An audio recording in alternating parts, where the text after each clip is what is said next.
On 11th March 2020, the World Health Organization announced that COVID-19 was a global pandemic.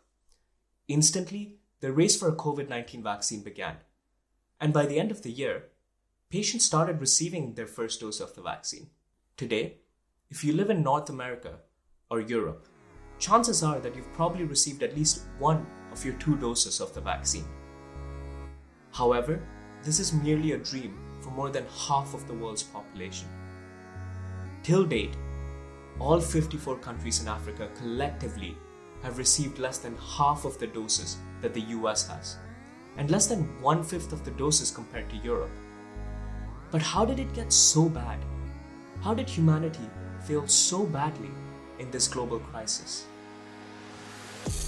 The world is on the brink of a catastrophic moral failure. India, which helped Canada with its vaccine supply, is now itself in need, like so many other developing countries. 1 in 3 people in Canada has received at least 1 dose of the vaccine. That's compared to less than 1 in 100 in low-income countries.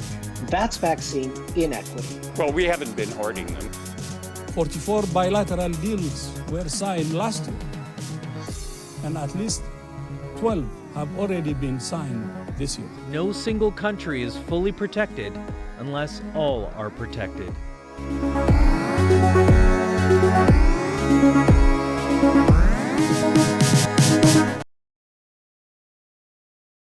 Since the first COVID-19 vaccine was administered, the inequity was quite self-evident.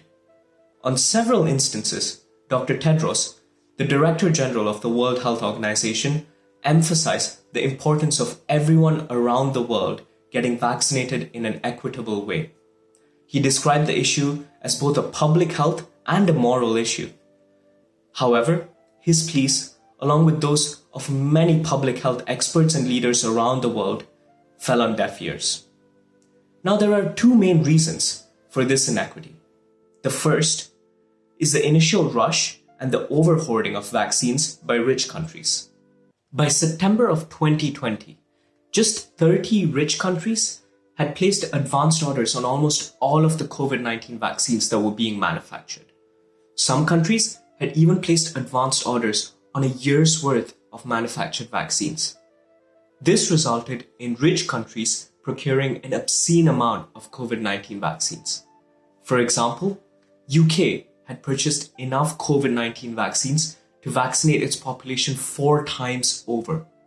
Canada, on the other hand, had purchased enough vaccines to go through its population 5 times. The result is that by the end of this year, rich countries will have more than 1 billion vaccine doses in excess, most of which is going to be wasted. There are 2 main reasons as to why rich countries hoarded so much vaccine. Firstly, the nature of the pandemic and the constant restrictions and lockdown imposed by the government resulted in widespread discontent and mistrust from the general public. Governments wanted to implement quick and effective vaccine rollouts for its population to regain support from the public and reduce social restrictions. The second reason was the opportunities that the COVID-19 vaccine presented to rich countries in terms of nationalism and diplomacy. For example, there have been reports that China, in exchange for donating COVID-19 vaccines to Honduras, asked Honduras not to recognize Taiwan's autonomy. China had also reportedly asked Ukraine to turn a blind eye to its mistreatment of Uyghur Muslims in exchange for the COVID-19 vaccines. These are just a few examples of the power COVID-19 vaccines hold as bargaining chips between countries. To combat this vaccine inequity, an international initiative called COVAX was started, and COVAX aimed to vaccinate 20% of the population in 92 of the poorest countries in the world. The G7 countries promised to donate just 10% of the required vaccine doses for COVAX. Even those 10% of vaccines have not yet been delivered by the G7 countries. This is because they relied heavily on AstraZeneca vaccines, predominantly manufactured in India. And due to the pandemic reaching its peak recently in India, India has halted all exports of its COVID-19 vaccines. This has resulted in halts and delays in the COVID-19 vaccine supply chain. This means that COVAX has fallen far below the target it initially set out to achieve. The second reason for such immense inequity in COVID-19 vaccines is the cost associated with manufacturing and distributing the vaccines.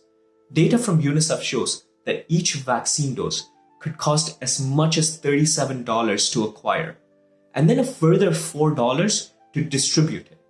To vaccinate 70% of its country, poorer countries have to increase their health expenditure by a significant amount, and they simply don't have the financial capacity to do so. To reduce the cost of manufacturing, 57 countries, led by South Africa and India, proposed something called the TRIPS waiver to the World Trade Organization. TRIPS, which stands for Trade-Related Aspects of Intellectual Property Rights, was an agreement reached by the World Trade Organization, which allowed governments to issue special licenses whereby they could develop patented technology without the permission of the patent holder, but only if the technology was to be used domestically within the own country. This restriction was then later amended to add an additional license called the Trade-Related License. This license would allow countries to trade patented technology with another country in need without the permission of the patent holder. While this sounds great on paper and could be used to distribute COVID-19 vaccines, the problem is that there's a lot of red tape around issuing such trade-related licenses. Dr. Tedros described such licenses as being exclusive, non-transparent, and compromising on equitable access. The TRIPS waiver, proposed by the 57 countries, was intended to allow countries to temporarily share vaccine manufacturing technology, allowing manufacturing capacities in countries such as Bangladesh to be put to use to meet the global demand. However, in an unpopular move, rich countries such as the US, UK, Japan, and European Union blocked the TRIPS waiver, claiming that such a waiver could result in reduction of incentives to innovate. Bill Gates was a popular individual who was against the TRIPS waiver. The Bill and Melinda Gates Foundation reportedly leveraged $750 million in donation to the University of Oxford, in return for University of Oxford selling its manufacturing and distribution rights to AstraZeneca instead of open licensing it. While many people around the world are yet to receive their first dose of the vaccine, rich countries have already begun preparing for booster shots. But you may ask, why should I care about which countries have managed to vaccinate their population? I expect my government to put my safety first. But what is happening isn't just rich countries putting their population first. What is happening is blatant robbery. There are many reasons as to why you should care on which countries are getting vaccinated. Data suggests that some countries will only be able to roll out vaccines at scale by the year of 2023. This will put back that country's economy by a significant amount, with some reports saying that 80% of poor countries' populations will be pushed into poverty by the year 2030. The vaccine inequity has already cost the global economy $38 billion. And if this inequity persists, projected losses stand at more than $2 trillion. But it's not all just economic arguments. In countries where the population has not been vaccinated yet, continued COVID-19 spread increases the chances of mutation and the rise of more dangerous and virulent COVID-19 strains that puts the whole world at risk. In perhaps the greatest health crisis that this world has ever seen, when we should have banded together in solidarity, we risk petty politics and greed, rob the world of its humanity. By allowing vaccine technology to be shared freely, by increasing manufacturing capacity, and by allowing poor countries to have an equal share of the global COVID-19 vaccine doses, we allow everyone an equal opportunity to protect themselves against this pandemic and get through it safely. The announcement by the US government this year in its support of the TRIPS waiver is a step in the right direction.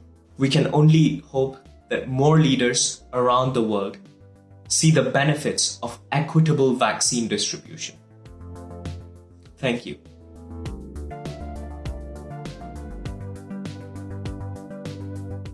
Do leave your comments below on what you think of the vaccine inequity and how you think it can be addressed.